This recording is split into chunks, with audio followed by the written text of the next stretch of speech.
It's the mid-90s. Kids all over Europe are thrilled. They finally have their own Disneyland, here in Paris. These two kids have come all the way from Switzerland. They have been begging their family to take them here forever.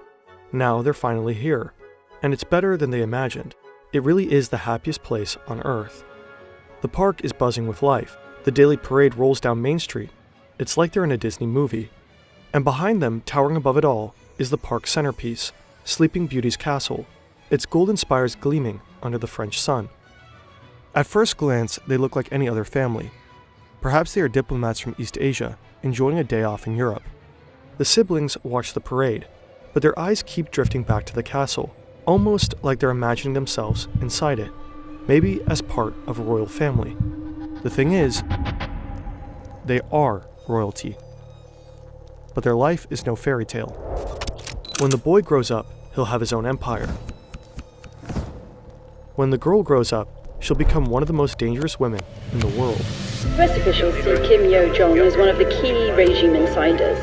Kim Yo-jong has Kim Yo-jong leadership role.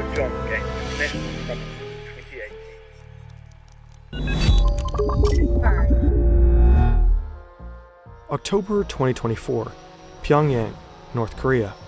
A drone crashes in the country's capital. It's been distributing anti-North Korean propaganda leaflets. It was most likely sent by South Korea, another act in the decades-long war between the two formerly united countries. The regime issues an official statement, warning that South Korea can expect the worst if they dare to escalate military tensions again. The worst meaning nuclear retaliation. The border is armed at full wartime strength, on standby to open fire. Nuclear threats coming out of North Korea are nothing new.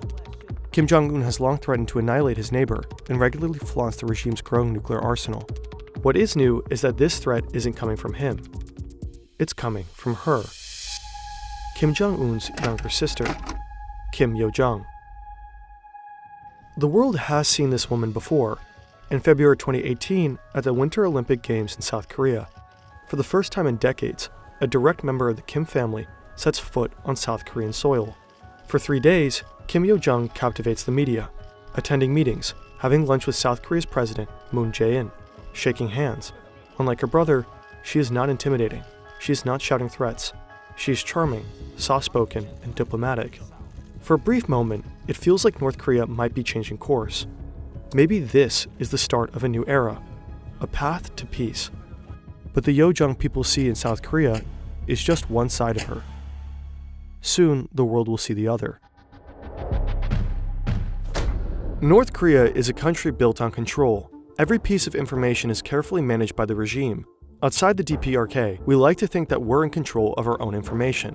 But just as you're watching this, data brokers might be collecting and selling your personal data, your home address, phone number, online searches, and even financial information. This data doesn't just fuel spam calls and scam attempts, it could even affect your insurance rates and future job applications.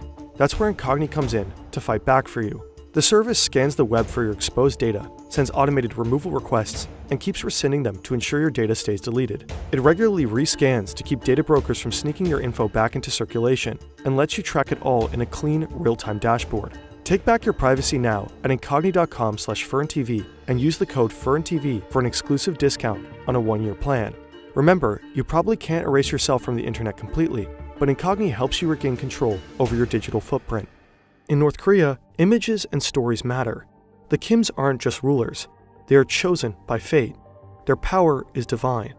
Every policy, every decision, every act of the regime serves a single purpose: ensuring the Kim dynasty's survival. Kim Yo-jong was born in 1987, or maybe in 1989. It's hard to verify. In 2011, Kim Jong-il dies unexpectedly. His youngest son, Kim Jong-un, is declared his successor. At his father's funeral, a young woman stands behind him, dressed in black, head tilted to the side, gaze lowered. She weeps like the others, but unlike her brother, nobody knows her name. Kim Yo-jong has spent her entire life in the shadows. Even inside North Korea, her existence is a secret. No photos, no official mention, no trace of her in state media. But that changes in the chaos of succession. At first, she blends in like any other aide, a quiet, dutiful presence in the background. She carries her brother's clipboard, stands at his side, and holds out a heavy crystal ashtray so the chain-smoking dictator can flick away his ashes. To the outside world, she looks just like another assistant. But if you look closely, she's always there, standing behind him at key moments, ensuring everything runs according to plan. Foreign analysts start noticing her presence. Intelligence agencies, journalists, and defectors all begin asking the same question. Who is she? For Kim Jong-un at least, she's a close confidant, the only member of the family he truly trusts. Maybe that has something to do with her childhood in Europe. Switzerland in the mid-90s. 2 North Korean children enroll in a private school in the city of Bern. Officially, they're the children of diplomats, but their passport names are fake. Nobody knows they are really the heirs to North Korea's most powerful family. Here, they're just 2 foreign kids in a country far away from Pyongyang. To their classmates, they seem like normal kids, playing soccer and inviting friends over to their modest apartment, going on ski trips, traveling Europe, and visiting Disneyland. A regular family. Except they're not. 우리는 평범한 집에서 살았고 평범한 가족처럼 행동했다. 나는 그들의 어머니처럼 행동했다. Their mother isn't their mother. Ko Young-suk, their aunt, was sent to care for them in Switzerland. Years later, she defected to the US, where she appears to have been living in secrecy ever since.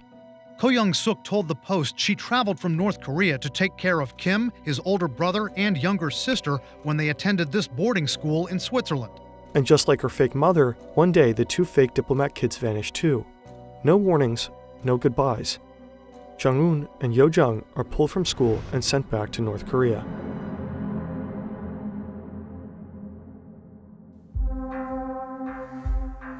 After Yo-jong's stint in Switzerland, she studies computer science at Kim Il-sung University in Pyongyang.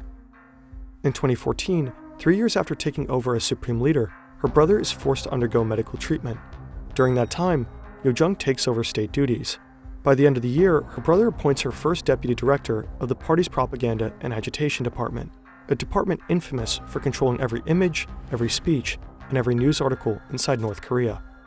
In 2017, Kim Yo-jong is officially promoted to the Politburo, the ruling elite of North Korea's single-party system.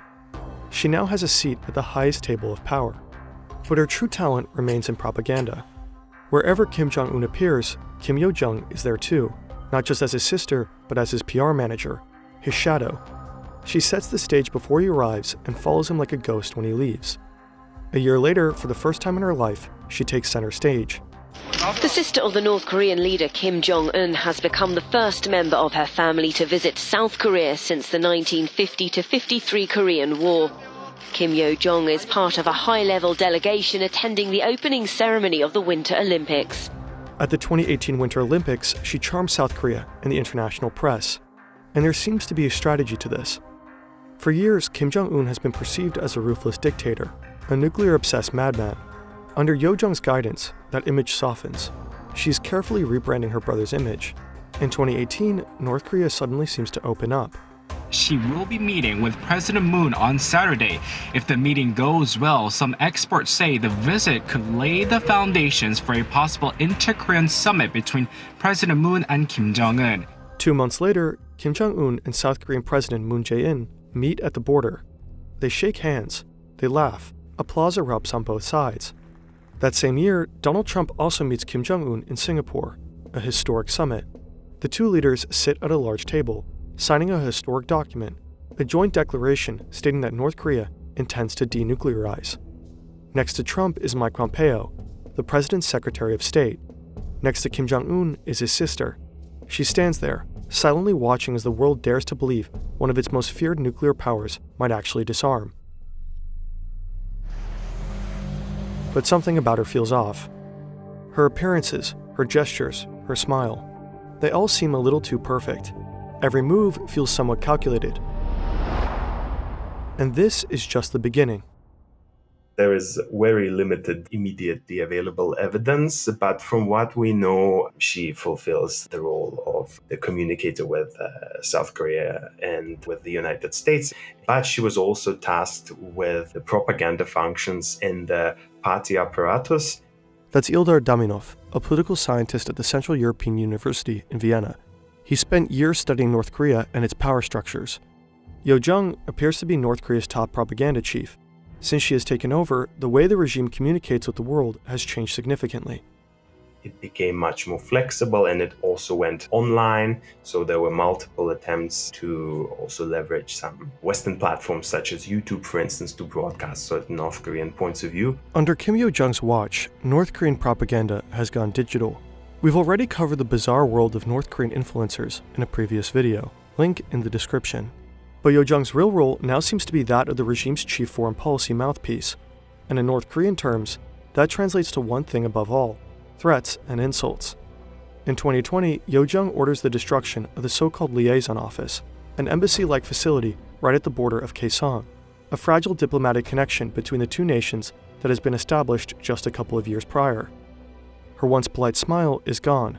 Her rhetoric gets more resentful and insulting. 남조선의 인간 쓰레기들, 남조선 권위자 놈들을 근절한 쓰레기통에 버려야 한다. In 2022, Kim Yo-jong addresses the nation in a rare public speech. It's the first time the North Korean public hears her voice in state media. 이 방역 전쟁의 나날 거열 속에 시비 앓으시면서도 자신이 끝까지 책임져야 하는 인민들 생각으로 한순간도 자리에 누우실 수 없었던 원수님과. The event is staged to praise her brother. He has a high fever, but never lays down to rest. Too worried about his people. Officials wipe tears from their faces. He has COVID, but according to her, the real culprit isn't COVID. It's South Korea. 우리 공화국에 비루스가 유입될 수 있는 위험한 짓거리를 계속 행하는 경우 우리는 비루스는 물론 남조선 당국 것들도 박멸해 버리는 것으로 대답할 것입니다. When South Korean activists send leaflets across the border in 2024, Kim Yo-jong allegedly orders a response in kind. Balloons floating back over the DMZ, carrying bags of garbage and feces. In October, she calls Ukraine and South Korea vicious dogs bred by the United States. And in another written statement later that month, her final words are just as blunt. There can never be a change of the line. Have sanction, pressure, and threats stopped us? They've only made us stronger. If one is not a fool, one should not do a stupid act of expecting our change. North Korea never honored its agreement with the US. Instead of dismantling its nuclear program, it doubled down, conducting missile tests in open defiance. Meanwhile, South Korea and the US have long resumed their military exercises. In 2023, then US President Joe Biden formally pledged military support to South Korea should a nuclear war with the North ever break out. North Korea is forging alliances of its own. In June 2024, Kim Jong-un and Russian President Vladimir Putin signed a military pact, vowing mutual military assistance. Soon after, North Korea sent thousands of soldiers to Russia to support its troops in the war against Ukraine. North Korea is now actively inserting itself into a conflict that stretches far beyond its own borders. And while Kim Yo-jong hurls one aggressive threat after another into the world, her brother carefully cultivates the image of a benevolent leader. It's almost as if they switched roles. Or, as Sung Yoon-lin, author of the only biography on Yo-jong, puts it, he's the bad cop, she's the even worse cop. In 2024, North Korea released a surreal propaganda video that went viral. Cheerful children wave flags, factory workers clap and sing, soldiers go crazy playing violins in an orchestra, while grinning female soldiers leap into the air, giddy with joy. It's a carefully staged and almost hilarious spectacle of devotion. The real North Korea looks different. It's a country where people are kidnapped, thrown into prison camps, publicly executed for the slightest defiance. A country that holds its people hostage within its borders, choosing famine over reform, weapons over survival, missile tests over food supplies, nuclear threats over diplomacy. A brutally ruled nation with at least 50 nuclear warheads at its fingertips. Historically, the Kim dynasty has always passed power from father to son. Kim Jong-un's health is a question mark. He's only in his early 40s, but rumored to have severe health problems, likely due to his chain smoking, excessive drinking, and rumored heart issues. If something were to happen to him tomorrow, North Korea would be left with no clear successor. At least, no male successor. In recent years, North Korea has quietly been introducing another Kim to the public, Jong-un's daughter, Jue. She's been seen at missile launches, standing beside her father, eerily composed for a child. State media call her the beloved daughter and the respected child. Some analysts believe she's being groomed as the next supreme leader. The thing is, Kim Jue is only 11. If her father were to die unexpectedly, she likely wouldn't be ready to rule. Even though women have taken on more visible, more authoritative roles in Kim Jong-un's regime, the country remains deeply patriarchal. Women face systematic abuse, sexual violence, and forced labor, often at the hands of state officials. 70% of defectors are women. Most flee into China, where many are trafficked or exploited, because escaping North Korea is nearly impossible.